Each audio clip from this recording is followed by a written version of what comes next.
పరిస్థితులు బాగున్నప్పుడు అందరూ వచ్చి కలేస్తారు, పెనేస్తారు. పరిస్థితులు తారుమారైనప్పుడు నా అనుకున్న మనవాళ్ళు కూడా తుపాకీ కూడా దొరకరు, అడ్రస్ కనపడరు. అదంతే. ఇంకా చెప్పాలంటే నా అనుకున్న వాళ్ళ నలుగురిలో ఆరడిపరిచిన అనుభవాలు ఉన్నాయి కొంతమందికి. నా అనుకున్న వాళ్ళు నవ్వుల పాలు చేసిన అనుభవాలు ఉన్నాయి కొంతమందికి.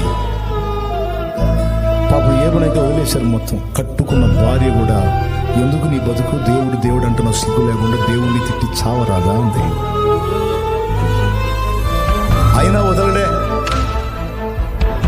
నా విమోచకుడు సజీవుడు.